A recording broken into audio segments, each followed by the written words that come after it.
నమస్తే రమగారు. నమస్తే జయ. రమగారు, సాధారణంగా ఏదైనా బాధలో ఉన్నా, కష్టాల్లో ఉన్నా ఎదుటివారు ఒక సలహా చెప్తారు. మర్చిపో, కొంచెం లైట్ తీసుకో, నిదానంగా ఉండు, 2 రోజులు పోతే అదే తగ్గిపోతుంది అని చెప్తారు. లేదు, ఏదో ఒక ఆధ్యాత్మిక అంశాలను చూస్తున్నప్పుడు కానీ టీవీలో కావచ్చు, సోషల్ మీడియాలో వారు కూడా ఒక ఎగ్జాంపుల్ కింద ఇదే, కష్టాలు మనిషికే వస్తాయి, 4 రోజులు పోయినాక తీరుతాయి, బాధలు మనిషికే ఉంటాయి, కష్టం వెనకాలే సుఖం ఉంటుంది. ఇవన్నీ వినటానికి చాలా బాగుంటాయి, విన్నప్పుడు కూడా బాగుంటాయి, కానీ ఆచరించడం చాలా కష్టమండి. ఎవరైతే కష్టాలు పడుతున్నారో, ఎవరికైతే నిజంగా బాధ ఉందో వాళ్ళకి ఇలాంటి మాటలు రిసీవ్ చేసుకుంటారు, కానీ జస్ట్ వింటారు అంతే. దాన్ని మనసుకి తీసుకొని నిజంగా ఆ సమస్య నుంచి బయటికి రాగలుగుతారా? రావాలి అంటే ఏం చేయాలి? సొలేస్ కావాలి కదా జయ, ప్రతి వాళ్ళకి ఓదార్పు కావాలి. ఏదో కష్టం చెప్పుకుంటాం, ఏ కౌన్సిలర్ దగ్గర లేకపోతే నా ఫ్రెండ్స్ దగ్గర ఓర్చుకోమని చెప్తారు. సంతోషంగా ఉండు, సంతోషంగా అంటే హ్యాపీగా ఉండటం ప్రాక్టీస్ చేయాలి. ఇది ఆల్ ఆఫ్ ఎ సడన్ ఎట్లా వస్తుంది? పైగా ఏదైనా శృతి పాఠాలు అంటే ప్రవచన పాఠం వింటున్నప్పుడు చెప్తారు ఆనందం ఇవన్నీ వస్తాయి, మరణం సహజం, ఇవన్నీ చెప్పి కష్టాలు సహజం, అవన్నీ సహజం. అది మనం ఆ పర్టికులర్ సిచ్యువేషన్లో మనం ఉన్నప్పుడు, ఆ పరిస్థితి మనకే వచ్చినప్పుడు ఆ కలిగే నొప్పి, బాధ, దానివల్ల వచ్చే ఉద్వేగము, దుఃఖము, వాటి నుంచి బయటపడడం కష్టం. గుర్తు చేసుకుంటాం, ఫలానా స్వామివారు, ఫలానా స్వామీజీ ఇలా చెప్పారు, ఫలానా బాబాగారు, ఫలానా గురుగారు, ఫలానా మేడము, జ్ఞాపకం వస్తాయి. కానీ ఈ ప్రజెంట్ కండిషన్, ఇప్పుడు కనపడుతున్నటువంటి పరిస్థితి, తర్వాత దీనివల్ల రాబోయే ఇబ్బందులు, ఒకరు మరణించారు అనుకుందాం, ఇలాంటి దాంతోటే స్టార్ట్ చేద్దాం. ఇంట్లో ఒకరు మరణించారు, తండ్రి, పిల్లలు అనాథలైపోతారు, పిల్లల పెళ్ళిళ్ళు, వాళ్ళ చదువులు, వాళ్ళ పురుళ్ళు, తల్లి ఎక్కడ ఉండాలి, ఏం చెయ్యాలి, ఇవన్నీ మనని భయపెట్టేస్తాయి. అవును. దీంతోపాటు ఈ వ్యక్తి మనతోటి లేడన్న భావన పిచ్చిగా కుంగదీసేస్తుంది మనని. తండ్రి లేరు, అమ్మ పరిస్థితి ఏంటి, తమ్ముడు పరిస్థితి ఏంటి, వాడి చదువు అవలా, చెల్లాయి పెళ్ళి అవలా, లేదా అదే అవలా. ఇలాంటప్పుడు మనం ఏం చేస్తాము? భవిష్యత్తుని భయంకరంగా ఊహించుకుంటాం, ఏం చెయ్యాలో తెలియదు. ఇప్పుడు ఏ ప్రవచనకర్త వచ్చి మనకి చెప్తారమ్మా? ఎవరు చెప్తారు? అప్పుడు ఏం చెప్తారు? ఆ సమయానికి సంతోషంగా ఉండు అని చెప్తామా? చెప్పలేకపోతాం. అప్పుడు చెప్పాం, అమ్మ మనుషులు కాకపోతే మానలకు వస్తాయి, అయ్యో మహానుభావుడు వెళ్ళిపోయాడు, ఇక నువ్వు ధైర్యంగా ఉండాలమ్మా, ధైర్యంగా ఉండు, ధైర్యంగా ఉండు, ఉన్నవాళ్ళని చూసుకోవాలి, నువ్వే ఇంటికి పెద్ద పిల్లవనో పెద్ద పిల్లాడివనో చెప్తారు. ఇక్కడ ఇప్పుడు సంతోషంగా ఉండు, దుఃఖం మర్చిపో కాదు, ధైర్యంగా ఉండు, నీకు సిచ్యువేషన్ని బట్టి కదా, సందర్భాన్ని బట్టి మారిపోతుంది అంటారు. ఈ సందర్భంలో చెప్పవలసింది ఏంటి? ధైర్యం. జీవితం మేమంతా ఉన్నాం, అందరం లేమా, చుట్టాలం ఇంతమంది ఉన్నాం, నీకేం ఇబ్బంది, చేస్తావో చేయవో, మాట. అప్పుడు నువ్వు తీసి ఫలానా గురుగారి ప్రవచనం తీసి దుఃఖం మానేసి సంతోషంగా ఉండటం ఎలా అని వినిపిస్తే ఫోన్ పగలగొట్టి మొహం పగలగొడతారు వాళ్ళు, అంతే దుఃఖంలో. ఈ సిచ్యువేషన్లో మనం చెప్పవలసిన మాట ఏంటి? ధైర్యంగా ఉండు. నువ్వు ధైర్యంగా ఉంటే అమ్మ, చెల్లెలు, తమ్ముడు వీళ్ళు ధైర్యంగా ఉంటారు. ఇలాంటివి జరుగుతాయి జీవితంలో.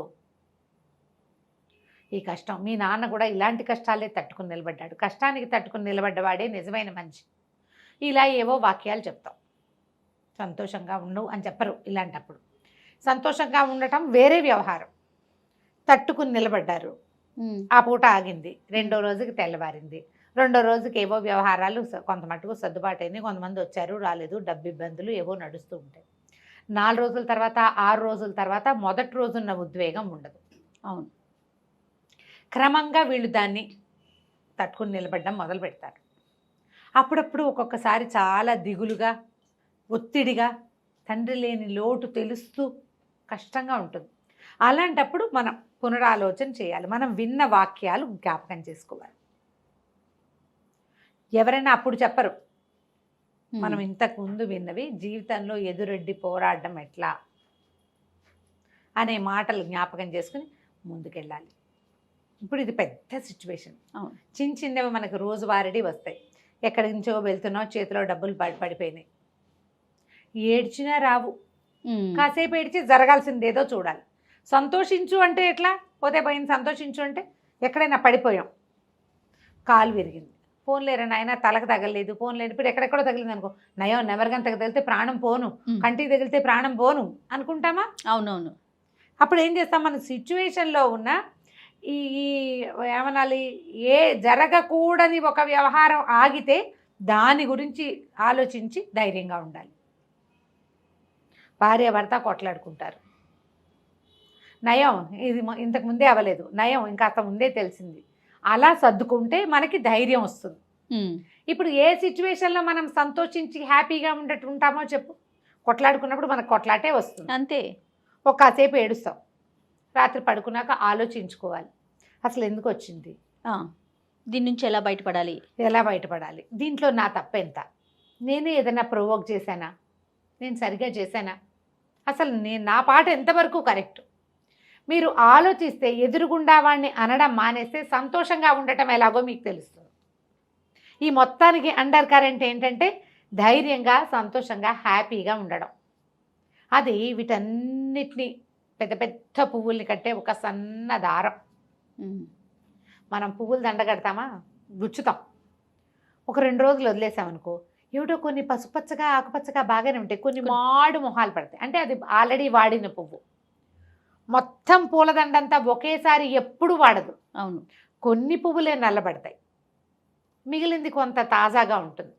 అప్పుడు ఈ వాడిన పువ్వుని తీసేసామనుకో దండంతా మనకి తాజాగా కనపడుతుంది. ఆలోచించండి, ఇదే దీనికి కావాల్సింది.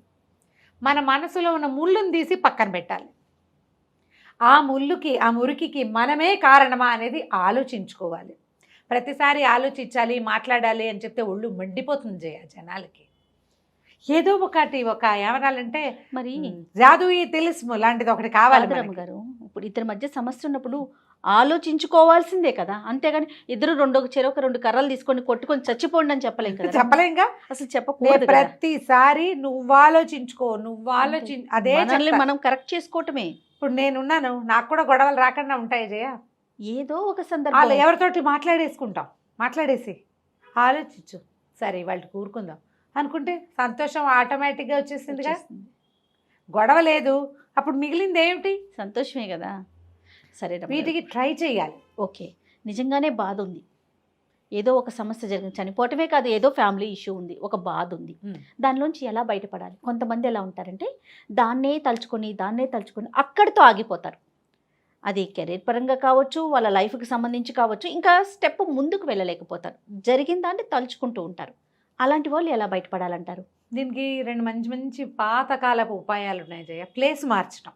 Okay, super. ప్లేస్ మారిపోవాలి. మారితే పరిసరాలు మారేసరికి ఇప్పుడు ప్రేమలు, లవ్ ఫెయిల్యూర్స్, జాబ్లో ఫెయిల్యూర్, కుదరట్లా, అక్కడ ఇంకో చోటకు మరో 10,000 తక్కువైతే అయింది, అక్కడ అవమానంగా ఉంది. నువ్వు నీ అవమానమా ఇంకోట అనేది ఆలోచించు. నీకు ఏది ఇంపార్టెంట్? నువ్వు చాలా కష్టపడుతున్నావు అక్కడ, నువ్వు ఎంత పని చేసినా నీకు మెప్పు రావట్లా, మెప్పు రాకపోతే పీడా పోయేది అని అక్కడే ఉంటావా 10,000 ఎక్కువ ఉందని? నీకేది ఇంపార్టెంట్? మన ఇంపార్టెన్స్ని బట్టి ఆధారపడి ఉంటుంది. ఎప్పుడు క్వశ్చన్ చేసి ప్రశ్నల్లో ఒక ప్రధానమైన ప్రశ్న ఉంటుంది జయ, ప్రతి వాళ్ళకి ఉండాలి. ఇది ఇప్పటిదాకా ఎప్పుడు ఈ విషయం ఇంత ఖచ్చితంగా చెప్పలేను నేను. ప్రయారిటీ, నీకేది ఇంపార్టెంట్? నాకు ఏది ఇంపార్టెంట్? ఏ వ్యక్తికైతే ఇబ్బంది ఉంటుందో వారికి వారు మనం ఎవరికి వారు అనుకోవాలి. అంతే. నా తప్పుందా కాదు, అసలు నాకేం కావాలి, వాట్ ఈజ్ మై ప్రయారిటీ అనేది ఆలోచించండి. మీరు అవమానపడినా మంచి జీతము మంచి పొజిషను అని ఆలోచించి అక్కడే ఉంటావా? 10,000 తక్కువైనా పర్వాలేదు, ఈ ప్రెషర్ ఈ గోల్ లేకుండా ఉండాలి అనేది ఆలోచిస్తావా? అదేంట్రా తక్కువ జీతంలోకి ఎందుకు మారావు అని ఎవరైతే అక్కడ తలకాయ నొప్పిగా ఉందని బిందాస్గా చెప్పగలవా లేదా? నువ్వు రెండిట్లో ఒకదానికి సిద్ధపడాలి. నువ్వు ప్రయారిటీ ఏది అనేది తేల్చుకోవాలి. రెండింటి మీద కాళ్ళు వేస్తే వర్కౌట్ కాదు, అంతే కదండి. నువ్వు బాధపడుతూ ఉంటావు, దిగులుగా ఉంటావు, అక్కడ ప్రెషర్ ఉంటుంది, నువ్వు సరిగ్గా పని చేయలేవు, మళ్ళీ నీకు జీతము కావాలి. ఇలా చేయొద్దు, ఒకదాన్ని వదిలేయండి. మీరు ప్రయారిటీ ఏమిటి అనేది ఆలోచించండి. లవ్ ఫెయిల్యూర్స్, వీటికి ఏం చేయాలంటే ప్లేస్ మారిపోండి. ఉద్యోగం ఒక చోట చేస్తున్నారు, ఆ అమ్మాయిని ఏదో పెళ్లి చేసుకుందాం అనుకున్నది, అదే ఆ అమ్మాయి వీడిని చేసుకుందాం అనుకున్నది, ఒక కుర్రాన్ని, మీ ఇద్దరికీ కుదరలా, ఫ్యామిలీలో కుదరలేదు, మీకే ఏదో కుదరలేదు, రోజు మొహాలు ఎదురు పడుతుంటే మంటగా ఉంటుంది. ఇక మిగిలిన పనులు చేయలేరు, మీరు చేయలేరు. పైగా ఇంకోటి ఉంది జయ, ఫ్రెండ్స్ చుట్టుపక్కల వాళ్ళు వీళ్ళని తరివేస్తూ ఉంటారు.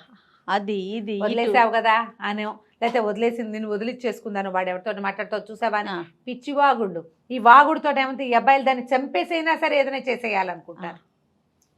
మొహాలు కాల్చి అవే కదా జయ యాసిడ్ అవునండి, దాడులు అవి ఇవి. అవునవునవును. ఒకవేళ ఇలా అన్బన్ ప్రేమల్లో ఏర్పడితే, ఇవి ప్రేమలు పెద్ద ప్రేమ అంటాను, అసలు దాన్ని ప్రేమ అనడానికే వీల్లేదు. ఫ్రెండ్షిప్లు ఒక కొత్త టర్న్ తీసుకుంటాయి. ఆ టర్న్లో నువ్వు నుంచుంటావా నుంచోవా, నువ్వు నుంచోవు శుభ్రంగా ప్లేస్ మార్చేయి. ఓకే, ప్లేస్ ఉద్యోగం మార్చడం మారిపో. ఒకటి. ఒక పెద్ద ఉపాయం.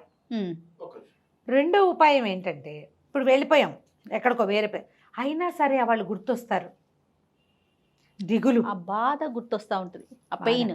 లేదా వాళ్ళు నన్ను మోసం చేశారనో, వాళ్ళు ఇందాక తీసుకొచ్చి వదిలిపెట్టేశారనో, ఆ అమ్మాయి నో చెప్పిందనో, ఆ అబ్బాయి నో చెప్పాడనో, లేదా వాడుకుని వదిలిపెట్టేశారు లాంటి భావాల్లోకి వస్తుంది మనసు. వచ్చేసరికల్లా ఇంకా అక్కడెక్కడో ఉన్నా కూడా మనకి మనసు కుదరదు. వీళ్ళు ఏం చేయాలంటే ఇంకొక వ్యాపకం పెట్టుకోవాలి. అది ప్రేమైనా పెళ్ళైనా రమగారు, పెళ్ళైనా. ఏ సమస్య అయినా. ఏదైనా సరే, ఓ సంగీతం నేర్చుకోండి, ఓ పెయింటింగ్ నేర్చుకోండి, ఓ మట్టి పిసకటం లాంటి కార్యక్రమాలైనా చేయండి. మనకి ఒక వ్యాపకం ఉండాలి. వ్యాపకం ఉండాలి. అది మనకి కొంత సంతోషాన్ని కలిగించే రకపు వ్యాపకం. దీనికి ఏంటంటే శారీరక శ్రమ గనక ఉంటే, శరీరం అలసిపోతే సూపర్ అండి, ఈ పిచ్చి ఆలోచనలు రాకుండా ఉంటాయి, నిద్ర పట్టేస్తుంది, ప్రశాంతంగా నిద్రపడుతుంది. శుభ్రంగా ఓ జిమ్లో చేరటం, వాకింగ్కి వెళ్ళటం, యోగాకి వెళ్ళటం, ఎక్సర్సైజ్ చేయటం, చచ్చేలా నడిచేయటం, అలసిపోవాలి. వస్తే నిద్ర పట్టేస్తుంది. అలసిపోవాలి బాగా. కొంతమంది అతిగా తింటారు, కొంతమంది తిండి మానేస్తారు. అవును, వీళ్ళిద్దరికీ కూడా ఇదే మార్గం.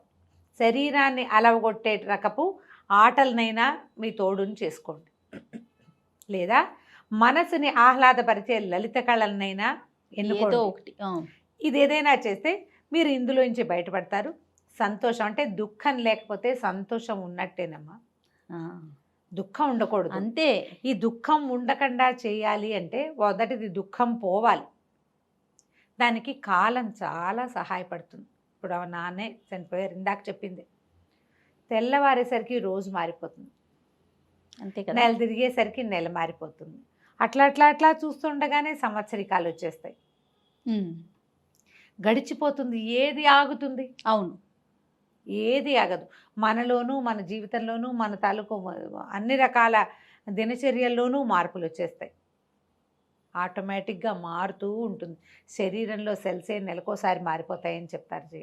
అవునండి. ఎవ్వరి కోసం ఏది ఆగదు, మనం ఆగిపోకూడదు. కరెక్ట్ అండి, మనం ఆగద్దు. మీరు ప్రపంచంతో పాటు వెళ్ళండి. ఇప్పుడు మనం పుట్టడంలో మన తాలూకు క్రియ ఏదైనా ఉందా? మనం పెరగటంలో కూడా ఏముండదు. ఏదో కొంత వయసు వచ్చాక అప్పుడు మన ఐడియాలు, మన ఆలోచనలు, ఐడియాలజీ, నా ప్రయారిటీస్ అవన్నీ వస్తాయి. అంతకుముందు మనదేముంది?